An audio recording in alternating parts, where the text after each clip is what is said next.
हमारे आज के कार्यक्रम के मुख्य अतिथि माननीय कृषि मंत्री श्री शिवराज चौहान जी, सम्मानित मंच, हमारे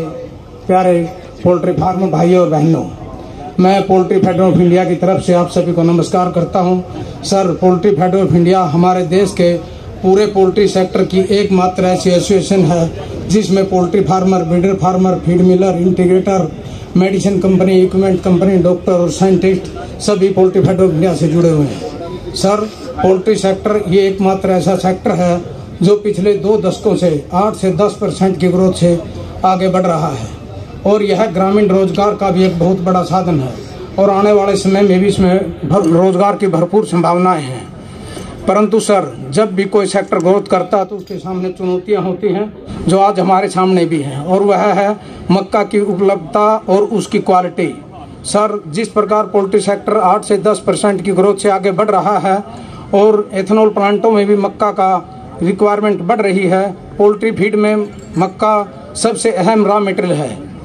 जिसकी शॉर्टेज और क्वालिटी पोल्ट्री सेक्टर के लिए एक बहुत बड़ा संकट का विषय है। मैं माननीय कृषि मंत्री जी को बताना चाहूँगा कि अपने देश में एग्रीकल्चर फार्मर बिहार व मध्य प्रदेश जैसे राज्यों को छोड़कर बाकी राज्यों में फार्मर पारंपरिक तरीके से सीड का इस्तेमाल करते हैं, जिससे पर एकड़ यील्ड 15 से 20 क्विंटल ही हो पाता है। अगर फार्मर आज के आधुनिक हाइब्रिड सीड का इस्तेमाल करता है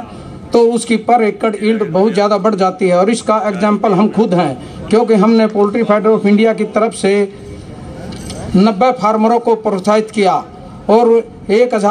तकरीबन 1000 एकड़ जमीन में मक्का की बुआई करवाई, जिसका हमें अप्रत्याशित रिजल्ट मिला। हमें पर एकड़ यील्ड 42 क्विंटल के करीब प्राप्त हुई।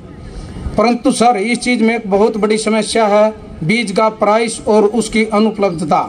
सीड का रेट 4 से 5 हज़ार रुपये प्रति एकड़ है सर, जो बिजाई के समय पर फार्मर खरीद नहीं पाता, तथा जो बीज मिलता भी है उस पर भी ब्लैक मार्केटिंग हो जाती है। तो माननीय कृषि मंत्री जी से प्रार्थना है कि अगर फार्मर को अच्छा हाइब्रिड सीड सब्सिडाइज रेट पर दिया जाए और उसको जागरूक किया जाए कि मक्का की फसल भी गेहूं और चावल की तरह मुनाफे वाली फसल है तो। और दूसरी समस्या हमारी है कि हरियाणा, पंजाब, उत्तर प्रदेश राज्यों में फसल मानसून के समय में तैयार होती है, जिससे कटाई के बाद मक्का में उच्च नमी के स्तर को धूप में सुखाने की अपर्याप्त व्यवस्था के कारण भंडारण और परिवहन के दौरान अक्सर फफूंद संक्रमण की संभावना बनी रहती है। सर, यदि मंडियों में कॉमन ड्रायर सिस्टम स्थापित किए जाएं तो मक्का का आदर्श नमी स्तर 13% बनाए रखना संभव होगा, जिससे कटाई के पश्चात हानि को रोका जा सकेगा और किसानों को बेहतर बाजार मूल्य तथा राष्ट्रीय और अंतर्राष्ट्रीय खाद्य सुरक्षा मानकों के अनुरूप उत्पादन सुनिश्चित किया जा सकेगा। हमारा एग्रीकल्चर का खुशहाल तो खुशहाल होगा ही सर, पोल्ट्री फार्मर भी देश के को विकसित और राष्ट्र बनाने में इसमें अहम योगदान देगा। माननीय मंत्री जी, अधिक समय न लेता हुए मैं पोल्ट्री सेक्टर के द्वारा तैयार किया गया मक्का प्रोडक्शन सुझाव पत्र आपको ससम्मान सौंपना चाहता हूं। हमें पूर्ण विश्वास है कि आप हमारे सुझाव पर सकारात्मक विचार करेंगे। साथ ही मैं आपको ये विश्वास दिलाना चाहता हूँ कि पोल्ट्री फेडरेशन ऑफ इंडिया को जब भी आप बुलाएंगे हम पूरी तत्परता और निष्ठा के साथ आपके सहयोग को सदैव तैयार रहेंगे। जय हिंद, जय भारत।